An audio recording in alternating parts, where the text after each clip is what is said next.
Good evening, folks. Ted from Immersion here, and we have some recent bits of D&D news this week on a variety of different topics, so buckle up as I try to get through these as efficiently and fast as possible. I do want to say if you like the channel and you like seeing news coverage broken down so you don't have to do the digging yourself, I would consider subscribing to the channel and turning on your notification bell, as I'll be covering as much news as I possibly can as fast as humanly possible. So first off, let's start with an update, as I had made a video about how Wild Beyond the Witchlight was available on Amazon for pre-order, and it was listed at 40% off. At the time of me publishing the video, that was true, and then so many of you immediately told me that's not the case anymore, it's not available, and it's unpre-orderable. Well, guess what? That's changed. But now there's 3 different versions. That accessory kit that I had mentioned is listed here, but they're all bundled together in this one thing. So you can buy the accessory kit for $29.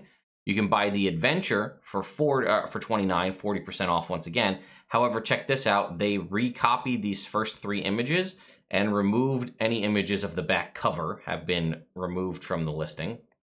Or for pretty much no discount at all to you, you can buy them as a kit bundle, having both for $59.96. So there you go. Let's talk about the Week of Legend lore from Wizards of the Coast. The 8th covered basically Strixhaven, a Curriculum of Chaos, just announced that it is a thing that is available. We kind of already knew that from the Amazon leaks and the plan, and it was basically also introducing the Unearthed Arcana. I didn't see a reason to cover it when I covered the Unearthed Arcana in a review already. And today's drop, or at least the 9th drop, was basically just reminding you that that Dungeons & Dragons Dark Alliance is a thing. We already knew it was a thing. It's coming out in like 12 days. We knew this, but that was today's thing. Was like, hey, this is a game that exists and it has online multiplayer, but I think we already knew that too.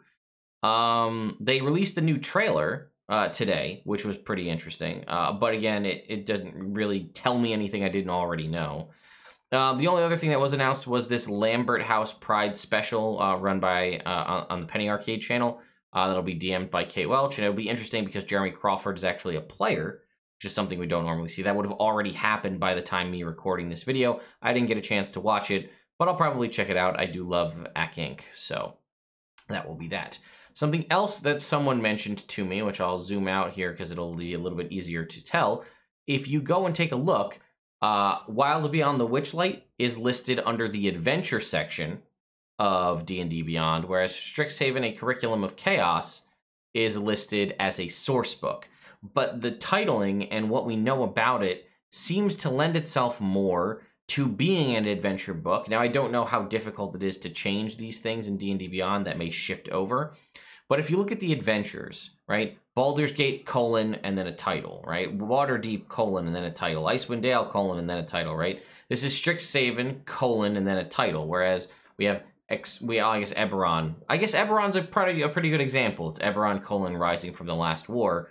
But this was Guildmaster's Guide to Ravnica, Mythic Odysseys of Theros, Strixhaven, a Curriculum of Chaos doesn't sound like a setting. Rising from the Last War kind of sounds more like a setting, but I guess you could argue it sounds like an adventure as well. So I thought we would just real quick check to see if there's any other information. It doesn't appear to be, although this is the first time we're seeing this officially listed as the front cover of Curriculum of Chaos, showing this here with the text on the screen. We haven't seen that. We've just seen the full page art. And then not much more on the Wild Beyond the Witchlight either. Just figured I'd take a look and see. Both, again, also pre-orderable on D&D Beyond. One thing I also found of interest is this jumble of mess that you see on screen. Someone on my Discord reached out to me, and they do a lot of work with, API and tying in D&D Beyond to other, digital and virtual tabletops. And basically what you'll see in this whole section here, and I won't belabor you to read through this, and I'll actually just come and talk to you here so you don't have to look at it. But basically, long story short, the way the coding works is any book that's ever come out for 5th edition that's available on D&D Beyond has basically a container, as far as the data and the programming goes, which makes sense.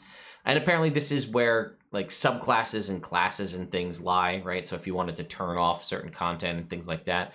So most of them you'll see it'll have a shorthand and then a description describing the full thing, and then basically is released true or false.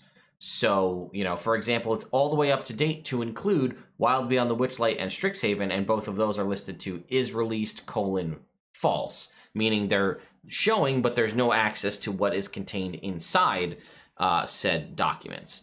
But what I thought was interesting that they mentioned to me, which I'll show you here, is we have all of this right here, DDAL01. So for those of you who don't know what these are, DDAL stands for Dungeons and Dragons Adventurers League, and this is the 10th season, basically Module 1, which is the Frozen North, and then we have Gnashing Teeth, we have Divine Evil, Blight into Darkness, so on. All these different ones here. And then we have here, you can see Wild Beyond the Witchlight, and then Strixhaven, a Curriculum of Chaos. But we've never had any Dungeons and Dragons Adventurers League content on D&D Beyond. It seems like an absolute no-brainer and a serious win for both D&D Beyond and the Adventurers League if you can get that content contained on there, because it's currently available to be purchased through the DMs Guild, and you can get it in a PDF format. But if you don't like PDFs, or you're very invested in the D&D Beyond platform and you'd like to have it there, and if there's specific magic items, you'd like to have them already integrated into D&D Beyond so you can just port them over, or you just like the layout, or like I said, you want to have it all in one place, that makes sense to me. Now, this is currently showing DDAL01 through 07. I don't know how far into Season 10 they currently are. It might only be 7 modules deep, but it only lists those first 7. So, and again, there's all listed as is released false as far as with the coding, but that could mean that either this week or sometime in the near future, we'll get the insight that, or we'll get the official news drop that Adventures League becomes available in D&D Beyond.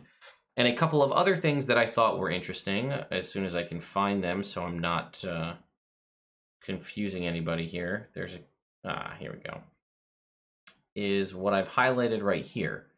So again, this says Critical Role. Now, we know there's an option on D&D Beyond to turn off Critical Role related content, and that pulls things like the Blood Hunter, the Way of Cobalt Soul Monk, the new Paladin, and all this other stuff. But there's one listed after it, and that is released true, meaning that that's available. But there's also this one, Tal'Dorei Campaign Setting is released false. And you'll also notice in here somewhere is Legends of Runeterra, here it is, Dark Tides of Bilgewater is released false. Now, what I believe the Dark Tides of Bilgewater being in there is a reference to the fact that if you made subclasses or made characters with the subclasses from Dark Tides of Bilgewater and had them saved on your character sheet in D&D Beyond, they did not revoke those and delete those characters. They allowed you to maintain them. So I think all they did was toggle the publicly accessible thing from true to false, but that because the container remains there, you are allowed to use those characters. Now, the Tal'Dorei Campaign Setting, I don't think we're going to be getting it as an official product in D&D, or especially in D&D Beyond. I think it was probably just the container used to house the Cobalt Soul Monk and the container used to house the Blood Hunter. But it's interesting because it's listed as false, meaning not publicly available, but the Critical Role one is listed as being there. Now, that could just be a subset of one is a container for the other in the coding. And I don't want to belabor this too much, but I thought it was interesting because tomorrow we know that Critical Role will be making a major announcement at the exact same time as D&D is making a major announcement. They probably are not related, and the only thing I know I've heard from other Critical Role fans is that it is not Campaign 3 related, it is something else. So we'll see whatever that is when we get that news, and I'll cover it again tomorrow. And lastly, I wanted to mention, this is a couple days old, but there's been some set photos leaked from the D&D movie. The most prominent one is probably this particular image right here, which is of, I think it's like Alnwick Castle is where this is being filmed. And this looks to be possibly a symbol of like the Morning Lord Lathander, but this is most definitely the crest of Neverwinter. So that's something there. And then if we take a look here, we can see there's this character. He's got tattoos on his head, kind of looks Red Wizard-ish, but if you take a look at this in scene where it looks like they're practicing, that is not a Red Wizard. They're wearing all black. And then there's a couple of other pictures that some folks took of showing them put up basically fake pillars at the castle here. Nothing really that you can take away from this more than what we kind of already saw, but there's some interesting, you know, wide open, sprawling spaces and locations. So, yeah. So anyway, I just wanted to cover that. I'll be covering more news on the D&D movie as that more info leaks on that as well. So thank you all so much for watching. Stay tuned for more news coverage as it continues to come out. And I thought I would mention that I've actually started receiving submissions for jingles and in some instances animations for sort of like Nerd Immersion breaking news segments when stuff comes out. Folks are actually working on this, which I didn't think anyone actually would, so it kind of blows my mind. So you guys are amazing, and I love all of you, and I really do appreciate the support.